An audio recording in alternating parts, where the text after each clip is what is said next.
These series of videos are demonstrating how to automate economic policy through code. A link to the GitHub repository is included in the video description. In the previous video, we built a new environment. In this one, we'll follow the steps in the migrations README to set up our database locally, test the commands to develop it, then tour the schema and the seed migration directories. Let's move. All the commands documented in the README under the migrations directory assume A, the migrations directory as your current working directory. So, open a shell and cd into migrations. B, all project dependencies listed under the root makefile install target are installed. To start Postgres in Docker, issue the make run command and wait for standard out to print the ready to accept connections log entry. You may now access this Postgres container with whatever client you prefer. Just use the credentials assigned at the top of the migrations makefile. Open the migrations makefile. Now open a Postgres client. Copy the Postgres credentials assigned at the top of the migrations makefile into your Postgres client. Now connect to the Postgres container. You are ready to SQL. Step 2. In a separate shell, cd into migrations and issue the make reset docker command. The reset docker command first drops, then up-migrates all the changes in 1. The schema directory, 2. The seed directory, and 3. The testseed directory. Now refresh the view in your Postgres client to observe the tables created by the reset docker command. We'll step through the tables shortly, but first, open a SQL editor window to test a query. Select star from account. There's your testseed data. To add a migration, just copy and modify the make create command from the migrations README. Make create name and Smith, directory, testseed. The directory assignment must match one of the 3 migration directories. Now fire that modified command in the migrations directory shell. A pair of up and down migration files were just created in the testseed directory. Add your up SQL to the up file. Add your down SQL to the down file. Now back in the shell. Repeat the make reset docker command to rebuild your Postgres data with the new migration file pair. Return to your Postgres client and repeat the query. There's the change. If you want to deploy your change to the cloud, just issue the make reset RDS command with an environment assignment included. Note the new .env file in the migrations directory after firing that command. If you want to connect to your RDS instance from your preferred client, you can create this .env file, which stores your RDS connection values anytime by issuing the make get secrets command with that environment assignment. The make get secrets command isn't currently in the migrations README because it's scripted in the makefile recipes, but it is available in app directories where secrets are involved. Let's test it. Delete the .env file in the migrations directory. Issue make get secrets. Now it's back. These environment values are created in Secrets Manager along with the infrastructure in Terraform. Change your resource, and the secret value will change along with it. No one wants to manage an inventory of changing secrets. Alright, now let's tour the schema. Open Migration Schema to view the sequenced inventory of schema migration files. Users are called accounts in system accounting. The columns in this account table are name, password, created by, and created at. As a courtesy to cadet viewers who have yet to learn database jargon, you are staring at the table, column, and relationship definitions of this database. But this level of granularity will not be repeated for the remaining tables. This created by column identifies if an account is human or a subaccount owned by a human. In the real world, that is, a place where a conservation law is enforced, there is no such thing as limited liability and corporate personhood. System accounting does not support violating the continuity between a human choice and its consequence with a fictitious name. Long lists don't cause as much trouble as they used to when measuring individual contribution at a large company. So, all subaccounts share a namespace with humans, but only humans, and the rules they author, transact. With this feature, you can bet judges attempting to exempt individuals from liability when empirical evidence assigns it will force an end to a subsidy offered in the old days that exempted business owners from personally owning all their expenses while they kept all their revenue. No more of I'll do whatever I want to fill up an account that has a fictitious name on it. Exercise my right to free speech to create a law that says I'm not personally accountable for what I did, and now I'll draw on that account whenever I want. Incentivizing economic growth by replacing natural physical law with fictitious names and free speech has matured into an obstacle of diseconomy. So the training wheels are coming off. Okay, moving forward. This function and trigger inserts on the subaccount table when a created by value is present during an account table insert. The account owner table adds support for multiple subaccount owners. Businesses have multiple owners, so to support multiple approvers in a transaction request, the rules service creates an approval for every account owner. You can find the account owner query used to create the approvals in Services, Rules, Source, SQL, Select Approval. Now back to the migration file. Currently, the Add Account Owner function and trigger creates account owners automatically for human accounts. In other words, not subaccounts. And all these heavily linked records of accounts owning multiple subaccounts and multiple subaccount ownership belong in a graph database, but for now, SQL will suffice explaining how to start automating economic policy through code. Okay, the account settings table configures account preferences. For example, notifications. But let's say the account is the City of Los Angeles. The manager of this account, the mayor, will likely be required to publish the account balance and its activity to prove to Los Angeles residents city business is free from fraud. Or let's say the account is Enron. Configuring account activity as public protects the public from gossiping analysts and their lazy pricing methods. Okay, now to the profile up migration. Accounts have profiles, but we start by inventorying industry and occupation data in their own tables. If you open the single up migration file in the neighboring C directory, we're just importing all the NAICS and SOC data so account profiles can reference and extend it. Automating NAICS and SOC indexing with live profile updates and business activity also frees these government list managers up for more useful work than researching and publishing a list. Alright, that's how occupation and industry are used. They foreign key their own tables. Then there's the rest of account profile. These values are required by transaction automation rules such as taxes. If you're a business operating out of California, a transaction automation rule will reference the state name column value to add a California sales tax item. Measuring economic performance is another use case. When computing the per-second GDP of Los Angeles, the city name column value will be referenced.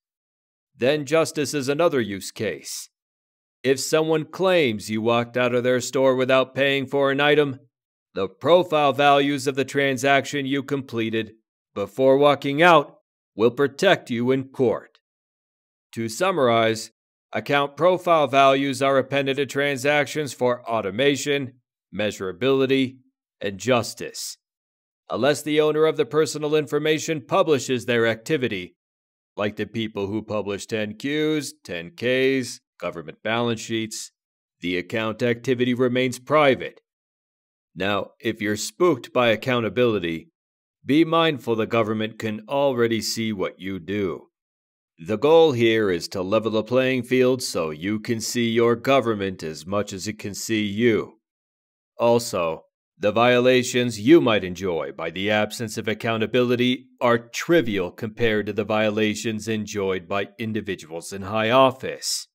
Surrendering the opportunity to skip out on your taxes to accountability forces it on leaders who exploit passing off free speech for a fiscal performance measurement. Ultimately, those who lead by exploiting the absence of evidence currently have an advantage over those who seek its protection.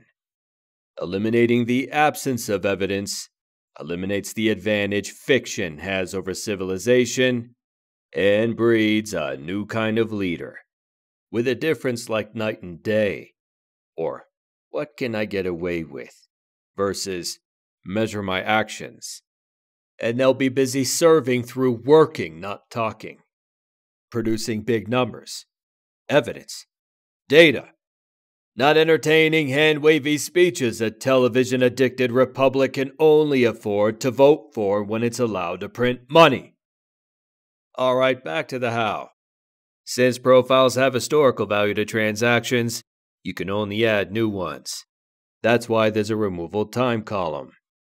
This current account profile index just avoids a table scan when the current profile is queried, and the function and trigger here sets the replaced account profile as non-current.